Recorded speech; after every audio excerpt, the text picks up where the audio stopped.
अब आते हैं आज की कहानी के ऊपर। ये कहानी भी ज़्यादा पुरानी नहीं है, साल भर हुए हैं इसको, बल्कि साल भर भी नहीं हुए। कहानी मथुरा की है, मथुरा के एक गांव की कहानी है। इस गांव में एक परिवार रहा करता था और इस परिवार का नाम था सूबेदार बेदार सिंह। सूबेदार बेदार सिंह के दो बेटे थे। बड़े बेटे की शादी हो चुकी थी, छोटे बेटे के लिए एक रिश्ता देखा गया। वो रिश्ता भी उनके ही मथुरा के गांव से थोड़ी दूरी पर तय हो गया। लड़की का नाम रचना था। बेदार सिंह के छोटे बेटे का नाम था मानवेंद्र। बड़े बेटे की ऑलरेडी शादी हो चुकी थी और उनके बच्चे थे। अब छोटे बेटे की शादी मानवेंद्र रचना से तय हो गई। दोनों परिवार बड़ा खुश। बेदार सिंह को भी लगा कि चलो जिम्मेदारी से वो निपट लिए, दोनों बेटों की अब शादी हो रही है। 26 मार्च 2022 26 मार्च 2022 को बेदार सिंह के छोटे बेटे मानवेंद्र की शादी रचना से हो जाती है। शादी के बाद सब कुछ ठीक, दोनों खुशहाल। जिस गांव में ये रहा करते थे उस गांव में सूबेदार सिंह के दो घर थे। एक घर पूरी फैमिली यहाँ पे एक साथ रहती थी और एक घर उन्होंने गांव के किनारे पर दूसरे छोर पर नया एक घर बनाया था कि बाद में फैमिली बड़ी होगी तो कुछ उधर रहेंगे कुछ इधर रहेंगे। तो दो घर, दूसरे बेटे की भी अब शादी जिम्मेदारी से निपट लिए बेदार सिंह, सब कुछ ठीक था। शादी को 15 दिन बीत गए। 26 मार्च को शादी हुई थी 2022। 10 अप्रैल 2022 की तारीख आ गई। 10 अप्रैल को मानवेंद्र ने अपने पिता से कहा कि आज हम दोनों पति पत्नी मियाँ बीवी वो जो अपने गांव में दूसरा नया घर है उसमें रहेंगे। कई बार परिवार के लोग चले जाते थे क्योंकि घर है, नया बना है, तो एक तरह से अभी फैमिली शिफ्ट नहीं हुई है, तो पिकनिक के जैसा भी हो जाता है। तो बेदार सिंह को कोई आपत्ति हुई नहीं, ऑब्जेक्शन हुआ नहीं। उन्होंने कहा ठीक है। तो मानवेंद्र अपनी पत्नी रचना को लेकर गांव के उस दूसरे नए घर में 10 अप्रैल को पहुंच गई। 10 अप्रैल को वहां पहुंची और उसके बाद अब दोनों को उस रात वहीं गुजारना था। उस घर में कोई और नहीं था, सिर्फ ये मियाँ बीवी। मतलब अभी इन दोनों का हनीमून पीरियड चल रहा है, 15 दिन सिर्फ शादी को हुए हैं। तो दोनों पहुंच गए शाम को उस घर में। रात करीब 1 बजे का वक्त था। अचानक उस घर से चीख की आवाज़ आई। उस घर के अंदर और तो कोई था नहीं और वो घर बिल्कुल गांव के दूसरे छोर पर था, तो आसपास में दूर दूर में कुछ घर था। बेतहाशा उस घर से रोती चीखती भागती हुई रचना अपने ससुराल पहुंचती है जो कुछ दूरी पर है, मतलब सूबेदार बेदार सिंह के घर। और वहां जाकर वो बदहवास बताती है कि मानवेंद्र को करंट लग गया और वो बेहोश पड़ा है। सुनकर घर वालों के होश उड़ जाते हैं। पूरा घर उल्टे पांव भागता है। वो अपने उस नए घर में पहुंचते हैं। वहां जाकर देखते हैं कि मानवेंद्र के पैर के नीचे एक जले का निशान है और बिजली की नंगी तार पड़ी हुई है। फौरन घर वाले मानवेंद्र को उठाते हैं और नज़दीक के अस्पताल ले जाते हैं। तब तक देर रात हो चुकी थी। अस्पताल जाने के बाद डॉक्टर मानवेंद्र को देखता और कहता है कि इसकी तो मौत हो चुकी है। फिर वो निशान और वो सारी चीज़ें देखते हैं तो डॉक्टर को जब बताया जाता है बिजली के तार और इन सारी चीज़ों के बारे में, तो पता चलता है कि बिजली का करंट लगा और उसकी वजह से उसकी मौत हो गई। अब घर वाले इसे एक हादसा मानकर इससे जो एक नौजवान बेटे की मौत उसको झेलते हैं किसी तरह। इसके बाद मानवेंद्र का अंतिम संस्कार हो जाता है और पूरे परिवार में मातम, पूरे गांव में मातम, क्योंकि भी 15 दिन पहले इस घर में शादी की खुशियां थी, शहनाइयाँ बज रही थी और 15 दिन के बाद जवान बेटे की मौत का मातम मनाया जा रहा था। लेकिन घर वाले सब्र करते हैं कि शायद ऊपर वाले को यही मंजूर था, यह हादसा हुआ। तो 10 अप्रैल को मौत हुई, उसके बाद अंतिम संस्कार हुआ। कुछ दिन तक रचना ससुराल में रही। फिर रचना भी उदास। ससुराल वालों को लगा कि इसके ऊपर सबसे ज़्यादा गम का जो पहाड़ है वो रचना पे ही गिरा है, क्योंकि सिर्फ 15 दिन में ही वो बेवा हो गई, विधवा हो गई। तो उनके साथ रचना के साथ हर एक की हमदर्दी थी। फिर ससुराल वालों को लगा कि रचना चूँकि अभी नई नई ससुराल में आई, ये सबको जानती भी नहीं है और ऊपर से ये गम, तो कुछ दिन के लिए उन्होंने कहा तुम अपने मायके चली जाओ ताकि घर वालों के साथ रहकर शायद वो थोड़ी सी बेहतर हो जाए। बेदार सिंह ससुर और उनके घर वालों ने रचना की भलाई को देखते हुए कहा कि तुम कुछ दिनों के लिए ससुराल मायके चले जाओ। अब रचना वहाँ से चली जाती है। इधर मानवेंद्र का एक मोबाइल फ़ोन था और वो मोबाइल फ़ोन उसकी मौत के बाद बाकी सारी चीज़ों के साथ घर में पड़ा हुआ था। तो मोबाइल बेदार सिंह के हाथ में लगा। बेटे की वो एक निशानी थी मोबाइल। उन्होंने मोबाइल देखा, उस पर उसकी डीपी थी, तस्वीरें थी, तो उसकी एक अनमोल याद थी। लेकिन इत्तेफाक से उस मोबाइल पर कई फ़ोन आ रहे थे। बीच में किसी ने उस मोबाइल को चार्ज भी किया था। अब वो सारे फ़ोन जाहिर सी बात है कि मानवेंद्र के दोस्तों के जानकार के होते उन्होंने कुछ कॉल उठाया, रिसीव किया, कुछ के जवाब दिए, कुछ को जानकारी थी उन्होंने दिलासा दिया, कुछ को नहीं थी, उसे ये खबर बताई। लेकिन वो फ़ोन काफ़ी बजता रहता था। 2-3 दिन में परेशान हो गए बेदार सिंह। एक तो जब भी वो फ़ोन बजता, घंटी बजती, तो उन्हें अपने बेटे की याद और आ जाती। तो उन्होंने फिर जब इतने फ़ोन बजने लगे तो उन्होंने एक दिन क्या किया कि उस फ़ोन को स्विच ऑफ किया और एक बक्से में, जिस बक्से में मानवेंद्र की सारी यादें उन्होंने सहेज कर रखी थी, उसी बक्से में वो फ़ोन डाल दिया और बक्से को बंद कर दिया। धीरे धीरे वक्त बीता,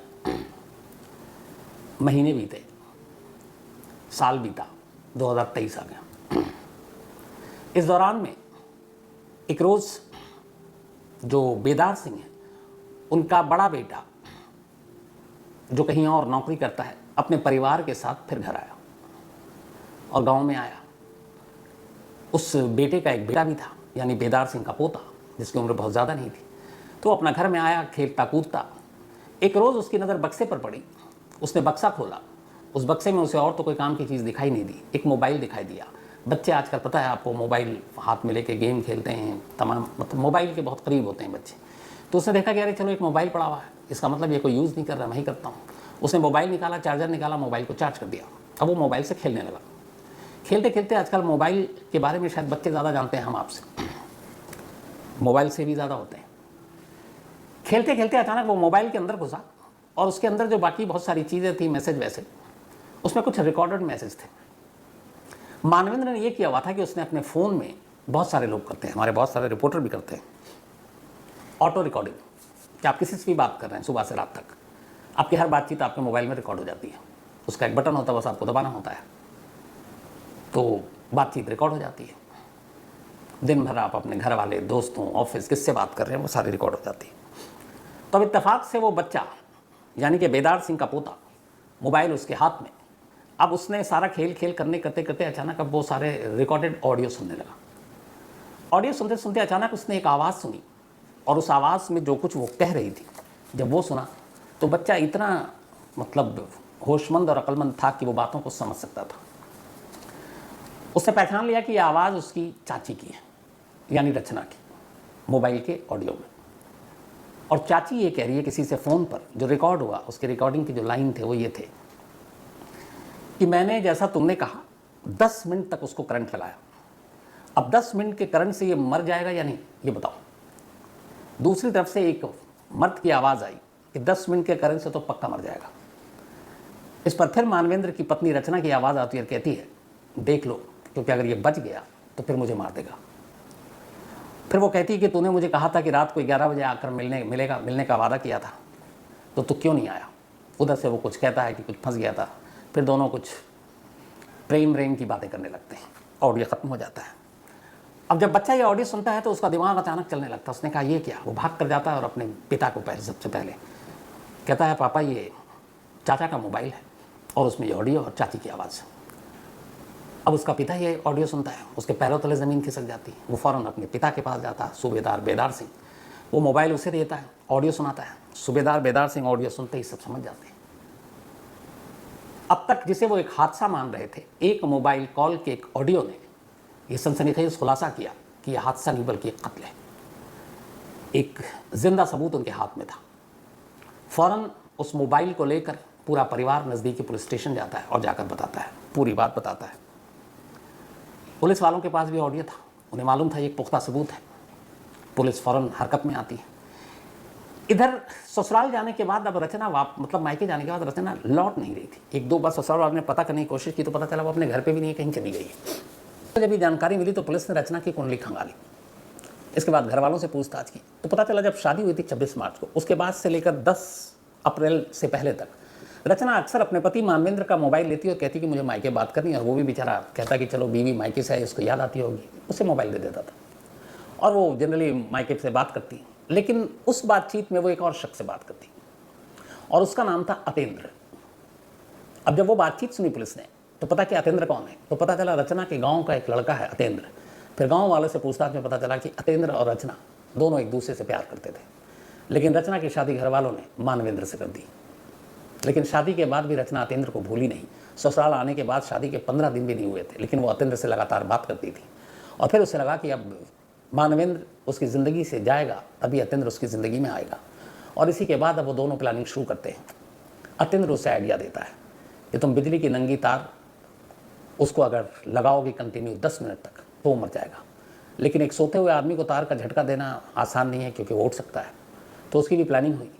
कहा गया कि सबसे पहले तो मानवेंद्र को उसके घर से दूसरे घर ले जाओ, नया घर बना था। वहाँ ले जाने के बाद उसे किसी चीज़ में बेहोशी की दवा मिलाकर दो। अतिंद्र ने उसे बेहोशी की दवा मिलाकर दे दी। इसी प्लान के तहत रत्ना ने मानवेंद्र को तैयार किया कि आज हम लोग नए घर में चलते हैं। वो भी खुश हो गया। वहाँ जाने के बाद उसने उसे दूध में ये बेहोशी की दवा मिलाकर दी। जब वो बेहोश हो गया तो फिर तार निकाली, बोर्ड में लगाया और बेहोश मानवेंद्र के पैर में लगातार 10 मिनट तक वो करंट देती रही। 10 मिनट के अंदर उसकी मौत हो गई। जैसे ही मौत हुई फिर प्लान के तहत वो चीखती हुई ससुराल भागी, अपने ससुर को सारी बात बताई। फिर वो लोग आए, फिर वहाँ गए। तो ये पूरी कहानी थी। अब उसके बाद वो उधर अतिंद्र के साथ कहीं भाग गई। पुलिस ने ढूंढना शुरू किया। आखिरकार मुखबिरों से खबर मिली और सबसे पहले पुलिस ने अतिंद्र को गिरफ्तार किया। अतिंद्र के बाद रचना का भी सुराग मिल गया। दोनों को पकड़ कर लाई। दोनों ने अपना जुर्म कबूल कर लिया और दोनों इस वक्त जेल में हैं। कहानी पूरी यही थी कि शादी घर वालों ने की, प्यार वो किसी और से करती थी और इसीलिए अपने पति को उसने रास्ते से अपने आशिक के साथ मिलकर हटा दिया था। लेकिन कत्ल का जो तरीका चुना था वो थोड़ा डिफरेंट था। वो एक करंट देकर मारना था ताकि एक हादसा लगे। गांव में अक्सर ऐसे तार बिजलियां गिरती हैं तो ये हादसा लगे और पूरे घर वालों ने ये हादसा मान भी लिया। मतलब महीनों तक यही मानकर चले कि बिजली के करंट से मौत हुई है। वो मोबाइल जिसमें मानवेंद्र ने ऑटो रिकॉर्डिंग मोड पे न डाला होता है और वो बच्चा जो उस बक्से से जिसने मोबाइल निकाल कर ये ऑडियो न सुना होता तो शायद आज भी जो मानवेंद्र के पूरे घर वाले हैं वो यही मानते कि उनके बेटे की मौत एक हादसा थी। लेकिन वो हादसा नहीं, अब एक कत्ल निकला और दोनों आरोपी कातिल इस वक्त पुलिस की कस्टडी में हैं। तो ये थी आज की कहानी।